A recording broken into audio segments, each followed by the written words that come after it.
Next topic is your HELLP syndrome. I will discuss this after your PIH because your HELLP syndrome is associated with PIH or pregnancy-induced hypertension. If you can still remember pregnancy-induced hypertension, the signs and symptoms would still be included here in HELLP syndrome. Okay, but there were some additional findings na makikita natin that is common for HELLP syndrome. Basically, your HELLP syndrome is the most severe form of your eclampsia and preeclampsia. Kasi may complication na ito aside from the usual manifestation of proteinuria, edema, and your proteinuria, edema, and hypertension, and seizure. Hindi lang yon ang present dito. Dito, meron na tayong liver damage. Okay? Plus the affectation of your platelet. Ngayon, let us define first what is HELLP syndrome. HELLP syndrome or the HELLP is actually a mnemonic. It's a acronym. It is an acronym for the phrase letter H, hemolysis. When you say hemolysis, hemo means blood, lysis means destruction. So this is a destruction of your what? Red blood cell, okay, or your blood. A destruction of your red blood cell. We'll explain later on kung paano nangyayari yan. We'll define first or take note first kung ano nga ba ang HELLP. Letter E is elevated. So what will elevate? Ano ang tataas pag may HELLP syndrome? Elevated liver enzymes. Elevated liver enzymes that lead to epigastric pain. That leads into epigastric pain, and your another L, low. Low what? Low platelet count. So your low platelet count is also known as what again? Thrombocytopenia. Cytopenia. So that is what HELLP syndrome, okay, is. That is what HELLP syndrome is. Ngayon, let's try to give some concepts, okay, or basic concepts about your HELLP syndrome. When I talk about HELLP syndrome, guys, this is commonly happening during the third trimester.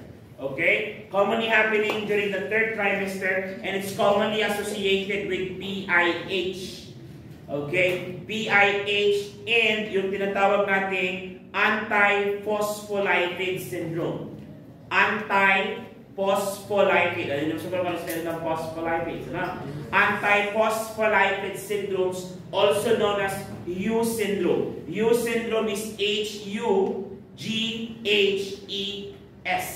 U syndrome.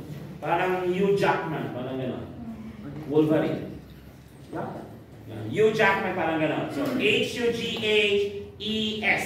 That's your use. Use syndrome or antiphospholipid syndrome. Ano ang nangyayari kapag merong antiphospholipid syndrome? Antiphospholipid syndrome, take note of this. This is an immune system disorder. This is an immune system disease or disorder, okay, wherein yung katawan natin pwedeng atakihin ng sarili nating katawan. Ang tawag natin doon is autoimmune condition. Okay, autoimmune condition. So, the antiphospholipid syndrome could be an immune system disorder that causes the risk of blood clot. Okay? Causes the risk of blood clots. So, anong blood clotting factor ang concern dito? The blood clotting factor is known as your fibrin. Pag narinig mo si fibrin, this is a component of the blood that creates fibrous. Clotting factor din siya. Parang vitamin C. So may clotting factor siya. So mamaya explain natin yan. Please hold on to those idea. Okay, dinidefine ko lang siya isa-isa. Okay? Okay na tayo dito. I will discuss it one by one. Okay? Ngayon, the exact cause of this HELLP syndrome is unknown. Ang exact cause is unknown, but cases are high sa mga primigravids and multigravida mothers. As I mentioned earlier, it is associated with antiphospholipid syndrome or the presence of antiphospholipid antibodies. So this is an autoimmune condition. Pag sinabing autoimmune, ano natin gagawin? It attacks its own body. Dito tayo, what is the exact cause? Unknown pa din. Okay? At dahil sa pagpatake ng antiphospholipid, nagkakaroon tayo ng increased fibrin formation. Pag sinabing increased fibrin formation, increased clotting sa mga maliliit na vascular vessels or vascular tissues. So maliliit, ibig sabihin, ano yung mga maliliit na vasculature sa katawan natin? Capillaries. Yan. Yung capillaries, daanan ba yun ng dugo? Yes. So what will happen if there is blockage in small blood vessels? It's not here. Listen to me. That's why it's recorded, okay? What will happen? It will lead to endothelial injury. When you say endothelial injury, endothelial is the inner portion of blood vessels. So the endothelial cells will be damaged. Bakit na-damage or nagkaroon ng injury ang mga ito? Okay? Or the endothelial cells inside the blood vessels because of fibrin deposits. Let me repeat that. Paano nangyayari ang condition na ito? It starts with, ano ulit nangyari? Fibrin deposits in the vasculature, small capillaries, that will be damaged, leading to endothelial injury. So nagkaroon tayo ng injury kasi merong fibrin deposits. Anong cause ng fibrin deposits? Unknown. Okay? Kaso nagkaroon ng antibodies against the antiphospholipids. So the sariling katawan attacks its own self. For what reason? Still unknown. Are we clear? Are we clear? Yes. Now, the fibrin deposits will cause micro-obstruction. Pag sinabing micro-obstruction, may bumara, wala? Pag may bumara, will the blood can push through? So the distal part of the body will no longer receive oxygen-rich blood. Anong tawag natin doon pag hindi nakaka-receive ang cell ng oxygen? Hypoxia. And hypoxia leads into tissue death. Anong tawag sa tissue death? Necrosis. Are we clear? Ulitin natin. Wala kasi akong pagsulat dito. So anong nangyayari? Nagkakaroon tayo na, ano yun? Antiphospholipid antibodies. Is that an autoimmune condition? Yes. This condition will lead to fibrin deposits. Saan mangyayari? Sa small capillaries or vasculature. Would that cause blockage? Yes. Dahil sa blockage na yon, makakarating pa yung dugo sa tissue. It will cause tissue injury. Tama ba? Yes. The tissue injury is due to what? Decreased oxygenation sa tissue. Tawag doon? Hypoxia. Hypoxia, kapag hindi na solusyonan, will lead to tissue death. What will you call that? Necrosis. Are we clear? Are we clear? Ngayon, imagine, necrosis happens in the liver. Marami bang vasculature ang liver? Yes. And a lot of organs in the body contains capillaries. Pero kung pag-uusapan natin ng mga highly vascular organ, number 1 dyan si liver. Kaya nga si liver, kapag puminig sa palengke, pag hiniwa mo, may lumalabas-labas bang dugo? Yes. Kasi highly vasculature siya. Highly vascular. So if this is a multi-system organ failure at nangyari yung necrosis sa liver, what will happen to hepatocytes? Hepatocytes is the cell of the liver. What will happen to that? The tissue will die. Kapag namatay ang tissue, what will happen to the tissue of the liver? Damage. Kapag may damage, liver tissue, it increases liver enzymes. Ano yung liver enzymes? Yan si AST and ALT or SGPT, SGOT. Pag-usapan natin kung ano yung mga yan. Okay? So nakuha natin kung bakit nagkaroon ng increased liver enzymes. Ulit tayo. Hello? Yes. O ngayon, paano nagkaroon ng hemolysis? The same reason kung bakit nagkaroon ng tissue necrosis. Kapag si cell, okay, na-stuck sa isang lugar at hindi nakarating, dumaan siya sa mga fibrin-rich deposited vasculature, tendency, they will rupture. So because of the blockage, nagdi-distract ang RBC. Kapag nag-distract ang RBC, ang tawag natin doon, hemolysis. So ano pa rin yung cause? Tissue, the cause is the fibrin deposits, the blockage still. Clear tayo? Ngayon, dahil pumuputok ang mga ugat, tama po ba? Dahil pumuputok ang mga ugat, okay? Pumuputok yung mga small vasculature, doon pumapasok yung pag-consume natin ng platelet. And because this is happening all throughout the body, maraming platelet ang nagagamit. So most of the platelet in our body will be utilized, causing it to decrease. Kaya meron tayong low platelet count. Anong tawag natin dyan? Thrombocytopenia. Anong cytosis? Thrombocytopenia. Are we clear? Yes. So what are the signs and symptoms, sir? Okay, did I mention earlier that HELLP syndrome is a complication of PIH? Yes. Sir, nandiyan pa rin si proteinuria.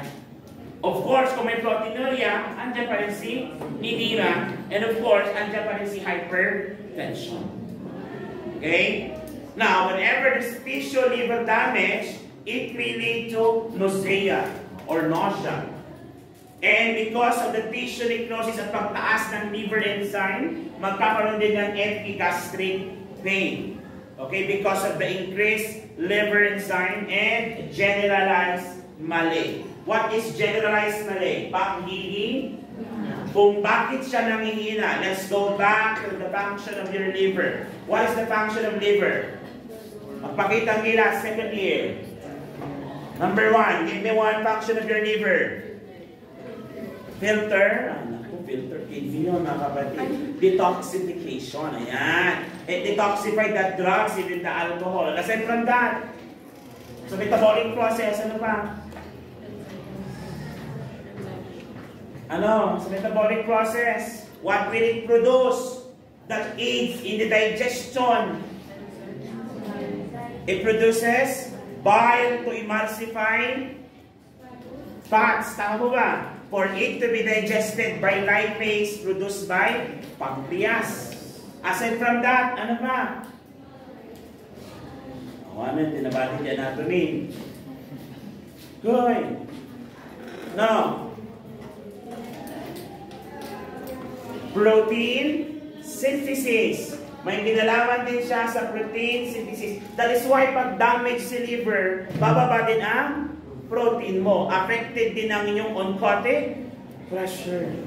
Oh, kaya nga kapag may sira si atay, common manifestation is yung paglaki ng tiyan. Kasi nag-escape yung fluids from intravascular to interstitial space. Naiipon kadalasan yon sa ating peritoneum. Pag nag-accumulate ang tubig dito, ang tawag natin doon, ascites or your ascites. Okay? O ano pa ang function ng liver in relation to body malaise?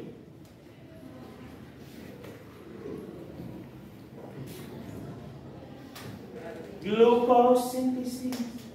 Remember the process of gluconeogenesis? So basically, gluconeogenesis is the conversion of stored glucose, commonly in the liver, to become glucose again. Hindi ba pag may sobra tayong glucose na kinain, hindi natin nagagamit lahat yun, i-convert yun ng katawan para maging stored glucose. Ang tawag natin doon, glycogen. Kapag kailangan na natin ulit, i-convert siya sa become glucose, again, ang tawag natin doon, gluconeogenesis. Kapag kinonvert si glucose into stored one, majority of it stays in the liver. Kaya sa lahat ng organ sa katawan, kapag bopis ang usapan, ang pinakamasustansya, si atay.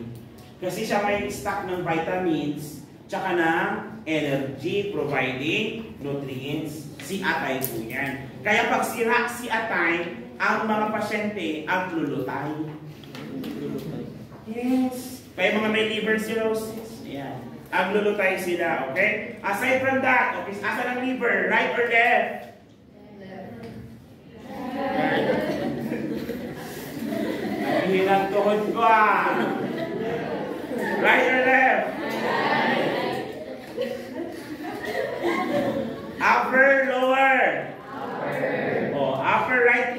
tenderness. Okay, if there's liver inflammation, nakakatakot. Hala. Hoy, naka-record ka. Lahat ng mga pinagsasabi nyo rito, ha? Sige. Di ba hindi na kayo kikitang section? Did you get that? Hindi alam. Pero tatlo lang naman ako akong section. Sino kaya alam din nila? Wala, nakakatawa kayo. Okay, lab test natin. Lab test. Sabi ko na kanina, they will have hemolysis, okay, of red blood cells. Pag may hemolysis ang red blood cells, sira si red blood cells, nag-breakdown. Ano yung possible byproduct nun? Biliro. Pag tumaas ang bilirubin sa dugo, tawag doon hyperbilirubinemia. Yeah. Pwede bang pumunta din sa capillaries? Yes. Tapos, pag mataas ang concentration niya sa mga capillaries, pwedeng mag-sit in yun, magpamanifest siya sa skin na yellowish discoloration. Ang tawag doon? Pag may liver damage na tayo, so pwede magkaroon na jaundice. Si Mr. Pasco, meron akong high level of AST and ALT because I have fatty liver. Pero hindi siya totally damage, hindi naman nila. So, sure pa rin naman ako to. Ano pa? Thrombocytopenia, normal blood value. 150. Ayan na naman, sabi ko sa inyo, huwag niyo kakalimutan kasi importante yung mga yun. Kaya sinisend ko siya sa inyo. Okay? Huwag niyo kasi kakalimutan. Hindi yung for the abuse natin ni Mr. Pastor. Ganon. Kasi alam ko, kailangan nyo siya sa mga next lectures natin. That's why I'm sending those videos. Okay? Kasi nga, basic yun na dapat kahit first year students, alam na. Eh, syempre, second year na kayo. Dapat yung level ng knowledge nyo is pang second year and above. Hindi yung below second year. Hindi ganun. Okay, kaya mga normal values na dapat alam niya yan. Kaya kailangan nyo masasend kong yun, lalo pag anatomy and physiology yung usapan. Alam ko may connection siya sa mga succeeding discussions natin. That's why I'm sending it. So please do not, okay, do not parang, kailangan yan. Okay, kasi alam ko wala siya sa module. Kaya sinesend ko in advance. Okay, normal value is 150,000 to 400,000. In cases of patient with HELLP syndrome, yung thrombocytopenia nila can reach as low as less than 100,000. Okay? So, from blood clotting to bleeding. Tama mo ba? Yes, kasi sobrang bababa na ng kanilang platelet. Kasi nakukonsume ng katawan. Okay? Nakukonsume ng katawan. Kailangan pa mag-produce ng katawan ulit. Okay? And the liver enzyme, of course, you're going to check the ALT and your AST. What is ALT? Ano pa na? Alanine. That is your alanine, A-L-A-N-I-N-E, alanine aminotransferase. That's alanine aminotransferase. I think that's in the module. Tama, no? Yes, that's a module yan. That is your alanine aminotransferase. That's your ALT. And we have your serum aspartate aminotransferase. Serum aspartate aminotransferase for the AST. This is the two significant laboratory values that we need to check if we want to check the wellness of the liver. Okay? O yung status ng liver ng pasyente. Now, since we are discussing maternal, so we want to know now what will be the effect of this to the growing fetus and even to the mother. So let us check. So complications that may arise for both mother and the child. Number 1, for maternal, we have your subscapular liver hematoma. Anong nag-cause ng subscapular or subcapsular liver hematoma? So this is a rare condition and sometimes fatal, okay, in some cases, that leads into hemolysis. Ano na ang hemolysis? There is destruction of your RBC. From the result, hematoma may pagdurugo. Okay? Hematoma. Ngayon, ano naman ang mangyayari pa? There is hyponatremia. Why is it na nagkakaroon ng hyponatremia? Why? HELLP syndrome. Asa ng mga AIs na sinasabi ko? Inalaw ko na nga kayo ay para makapag-participate kayo. Why? Why there is hyponatremia? The patient with this condition. Hyponatremia. What do you mean by hyponatremia? Ano ulit? Decreased sodium level. Why? Bakit kaya? Kailangan ba mag-plus points? Yes? Ayun, start na yata ako magtatawa. Tapos minus sa quiz. What is hyponatremia? Why? What is happening? I don't know. Ano ulit?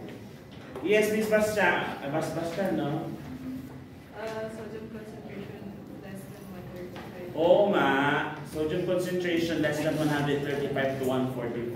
My question is, why is it happening to this type of patient?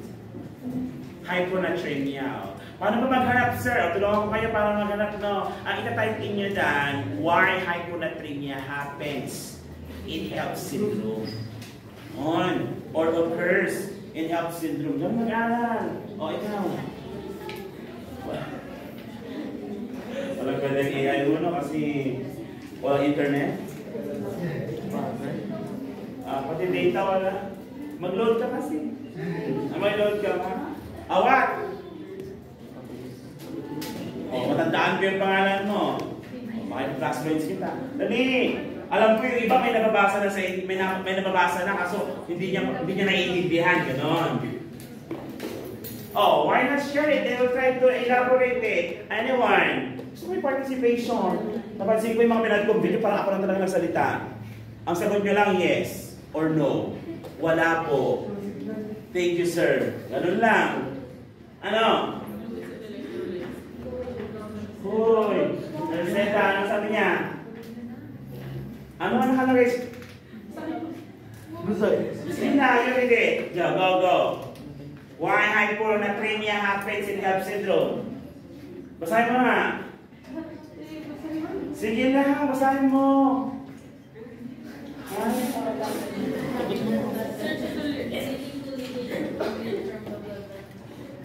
So, anong nangyari? There is a fluid. Balikan natin. Fibrin deposits. What will happen pag may fibrin deposits? Di ba microvascular damage? Saan ba? If the vasculature is damaged, nasan po ba ang asin or the sodium inside the blood vessel? Isn't it that we have established sodium is the major intravascular cations with a level of 135 to 145 mEq per liter. Yun dapat ang level niya. Sir, bakit konti na siya sa dugo? Balikan natin. Is the blood vessel damaged? If the blood vessel is damaged, intercompartmental, from the intravascular, it will escape to interstitial space. Kaya yung level ng sodium sa dugo, bababa. Hence, hyponatremia. Ayan. Ganun mag-analyze ka. Okay, kasi nga, lahat ng pumuputok yung ugat. Ayan, pwede mag-cause ng hyponatremia. Okay? Tandaan yung mga yan. Those are basic analysis that you need to learn. Okay? Kasi nga, tignan yung mga questions natin. Parang gano'n eh.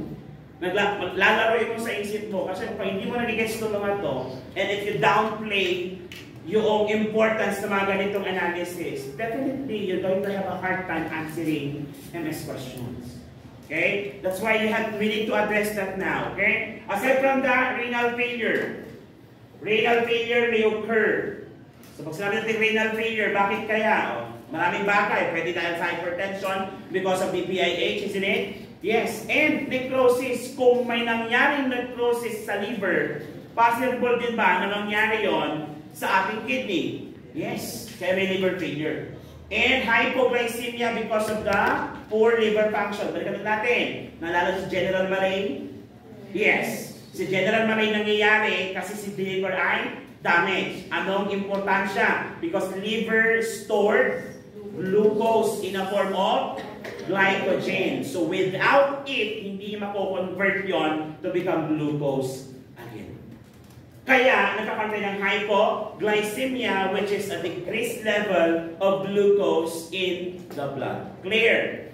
Nakukuha po ba ang ating mga discussions natin? Okay, kasi yun yung mga lalagay natin sa exam, yun yung mga ina-analyze nyo. Okay, what will happen? A patient was brought to the hospital because of the following symptoms. Meron siyang high blood pressure with proteinuria, blah blah blah blah blah blah blah. He also had elevated liver enzyme, Which of the following is a correct intervention, or which of the following is expected to this patient? Ganon ang mga exams nyo. Di paano masasagot yun kung hindi mo maintindihan ng mga to?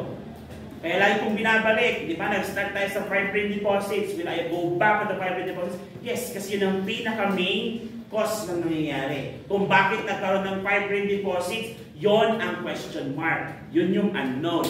But all of the symptoms starts from the fibrin deposits that cause damage to the blood vessels. Are we clear?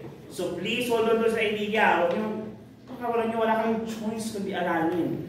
Because you are in the field. Okay, at may encounter yung mga cases na ito. At least hindi mo magkabisado yung sakit, but at least you have an idea. And that is my goal. Okay? Next, cerebral hemorrhage. Cerebral hemorrhage. Ganon. Pa rin po yan. If the tissue damage happens in the brain blood vessel, yan. Skip pa rin yan. Pwede magkaroon ng cerebral hemorrhage. Okay? Pwede bang tumaas? Analysis. Pag tumaas ang pagdurugo sa utak, kamusta ang ICP? Tataas, bababa? Tataas, baba, taas. Anong babataas? Tataas o baba? Dugo, space. Lumabas yung tubig. May ipon ba yung tubig? Yes. Kapag may ipon ang tubig, sa mga lecture na dati, alam nga natin sinasabi, congestion. Pag naipon ang tubig, congestion. Congestion means accumulation of tubig, accumulation of fluid. Escape of fluid is blood a fluid. Yes, kapag nag-skip siya sa cerebral space, kakainin niya yung space. Habang kinakain niya, nag-e-expand yung pressure. Hence, it increases ICP. Dito tayo? Yes, kapag increase ICP, babalik naman tayo. Cushing's triad. Paano sa yan? Ano mangyayari sa blood pressure niya? Taas. Ano mangyayari sa kanyang paghinga? Bababa. Kasi naiipit yung center for breathing. Okay? Sino yun? Medulla? Magaling lang sa dugtungan portion na yan. Dapat pala ganun ang exam ko, no? Okay, parang dapat breathing center, blah blah blah blah, happens in part of the brain which calls medulla oblongata. Ang ganda ng exam pag gano'n na ganyan. Kailangan parang may clue bago. May kapag naman yan. Nakakabisado niya. Di ba? Ang anatomy and physiology ko. 19 years old.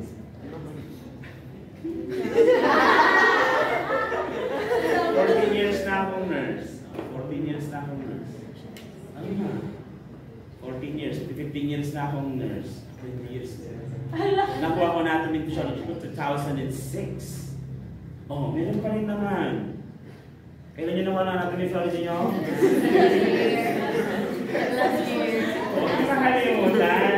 Yeah. Aspiration pneumonia. Okay? Ano pwede kang aspirate dyan? The blood. Pag nagsimuto ka ng blood vessel sa inyong pleural space, sa inyong lung area, yan, pwede mag-lead into aspiration pneumonia. Pag sinabing aspiration pneumonia, it's either from blood, fluid, or any food content. Yan, aspiration pneumonia. Okay, may mga putok ng blood vessels. Okay? And hypoxic encephalopathy. Pag narinig nyo si encephalopathy, okay, hypoxic encephalopathy, secondary complication yan, commonly from liver damage. Ito yung mga patient na pwede magkaroon ng confusion, psychosis. Alam nyo ba ang sakit sa atay pwedeng mag-leak sa pagkabaliw? One case we have before in Davao General Hospital, tumalon siya from 5th floor sa tapat ng ER. Pero buhay. Nabuhay yun. Napilay, bali-bali lang yung katawan. Pasyente siya. Meron na siyang liver cirrhosis. Kaso nga lang umabot sa hepatic encephalopathy. Tama ito, hepatic encephalopathy. So nagkaroon ng pamamaga sa kanyang brain because of the liver damage. Bakit? Pabalikan natin yung function ni liver. Synthesize protein. Protein balance fluid in between compartment. Pag nawala yun, mag-escape ang fluid. Yes, the escape of fluid hindi lang nangyari sa tiyan. Saan pa nangyari? Sa utak. Tataas ang ICP, may confusion, yan. Cephalopathy, namaga ang utak. Okay? So yan, pwede mangyari sa mga babaeng okay, buntis. Ano naman? Paano naman sa fetus? Growth restriction. Growth restriction. O talaga, ma-restrict talaga ang growth. Bakit? Kasi nga, hindi na naayos ni mother yung kanyang liver. And take note, sa fetal circulation, dadaan ba ang fetal circulation sa liver? Nalala niyo yun? Si inferior vena cava? Yes, dadaan sa liver. Yung puso ni baby, na nakakabit sa placenta, ang punta nun sa atay. Okay, pabago makapunta ng puso ni nanay. Ganun po yun, okay? Liver. So that's your growth constriction, then preterm birth. Preterm birth. Alam niyo na kung anong preterm birth, tama ba? Yes, it's a birth that occurs prior 37 to 38 weeks of gestation. Will that develop a lot of complication? Yes. I don't know. Yes, okay, may nag-know ba? Baka may narinig ako. Alam. I hear voices. Do you hear voices? Tell me more. Go on. I'll sit with you for a while. Psychiatric nursing na yun. Paano pa daw ang friend mo, may narinig siya kakaibang boses, ang lagay mo? Ganon. Hello friend, you hearing voices? I don't hear voices. Do you hear voices? Friend, sabi ng friend ko, patayin daw kita. No. Eh, dalawa lang kayo sa loob. I acknowledge that you're telling me that you wanted to kill me because of your friend that's telling you to kill me. However, I don't see anyone in the room right now aside from the two of us. Ganon. Sa side. Okay? Kasi susulat nyo lahat yun. Ang tawag doon, nurse-patient interaction. Anong tinanong mo, anong sabi ni pasyente. Kasi di-describe mo anong reaction ng mukha niya, ano yung paggalaw ng kamay niya. Yun ang psychiatric nursing. Walang mga masyadong symptoms doon. It's more an expression, galaw, mannerisms. Yun ang mga treatment mo naman. Sight, that's by next semester. Before you go to 4th year. Aabutin ko kaya yun? Yes. Monitor for signs of bleeding. Kapag sira si atay, magkakaroon din ng bleeding problem. Take note, maraming clotting factor na nasi-synthesize and napuproduce doon sa liver. Isa na dyan si vitamin K. Yan si vitamin K? Yes. Is vitamin K a clotting factor? Yes. But before you can consume vitamin K, what particular nutrients you need? Fats.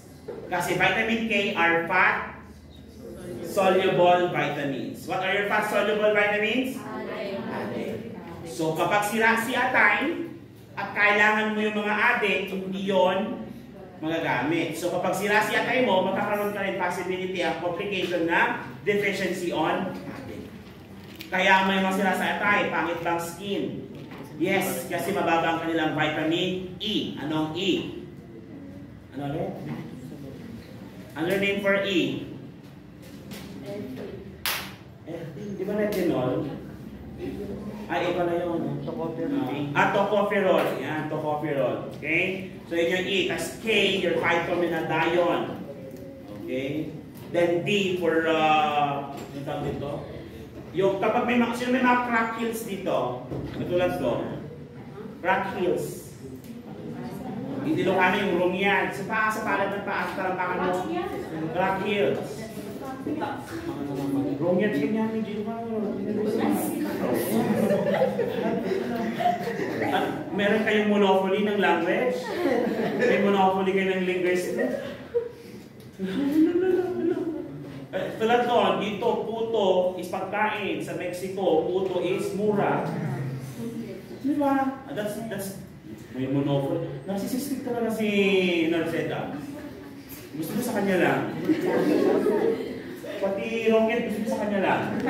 Transfusion of fresh frozen plasma or platelets. Transfusion. Fresh frozen plasma.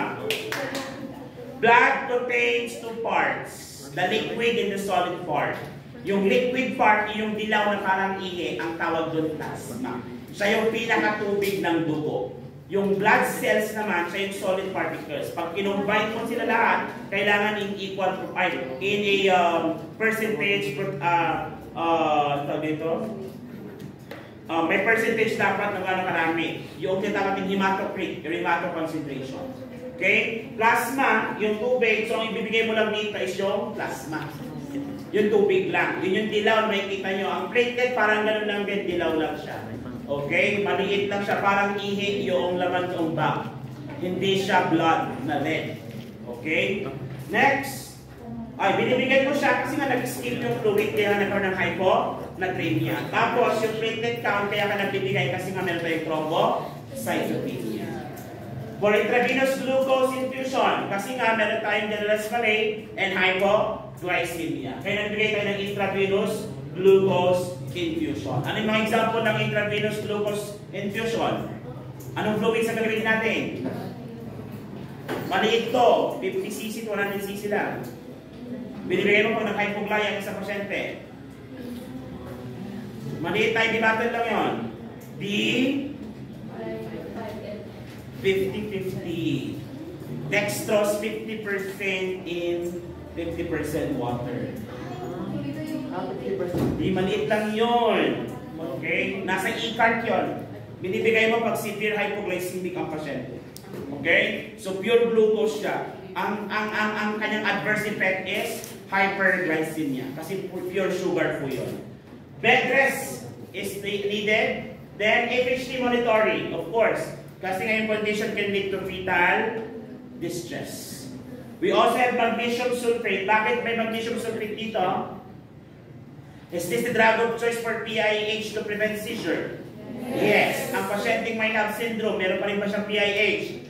Yes. Okay. Actually, yung HAV is a product of PIH. Kaya, meron ka pa rin magnesium sulfate. To prevent the same reason kung bakit mo siya binibigay sa mga PIH patient. Are we clear? Yes. Then we have your hydralazine. The same reason why we give it to PIH patient. Beta blockers ba ito?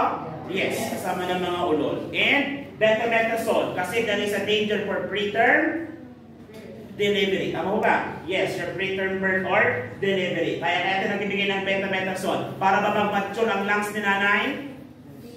Anong yes? Para mag-mature ang lungs ni? Yan, nag-automatic na lang kayo. Hindi ka na nag-analyze talaga. Para mag-mature ang lungs ni baby. Kasi nga, there is a possibility of preterm labor. Are we clear? To summarize yung treatment mo ng inyong health, ito yon. Kailangan may blood transfusion tayo to treat the anemia, bed rest, continuous monitoring of the baby or your fetal heart rate monitoring. Pag may nakalagay doon, CTG monitoring, yan din yun. Magnesium sulfate to prevent seizure, blood medication, which is your hydralazine, and corticosteroid for lung maturity of the fetus. Yan yung summarized treatment ng pasyente na may health syndrome. Are we clear? Are we clear? O kung gusto pang idagdag ito, pwede naman yan. Hemolysis, lab test mo yan, platelet count, nandiyan din, further classified based on severity. Okay? Ito yung mga possible causes, sabi ko na kanina, autoimmune condition, pwede nyo naman family history, preeclampsia, tulad na sabi ko, PIH, can lead to health syndrome. Treatment mo, kailangan ma-confine sa hospital. You deliver the fetus and placenta, magnesium sulfate to prevent seizure, and anti-hypertensive medication, hydralazine pa rin. IV 2 weeks, depende sa kailangan ng pasyente. In this case, pag may hypoglycemia, bigyan mo ng D, 50-50. Yung ba yung mataas ang glucose? Yes, to prevent hypoglycemia. But in giving D 50-50, what should you watch out as adverse effect? Hyperglycemia. Clear tayo? Yes. Kapag naman nabibigay ng mga anti-hypertensive medication, possible complication, hypotension. Ganun lang lagi pag up and down. Signs and symptoms, kung mga pinag-usapan natin dito, magidagdag na lang po yung vomiting. Again, liver, right or left? Right. Clear? Yes. Are you sure? Yes. And we're done for today. Yes.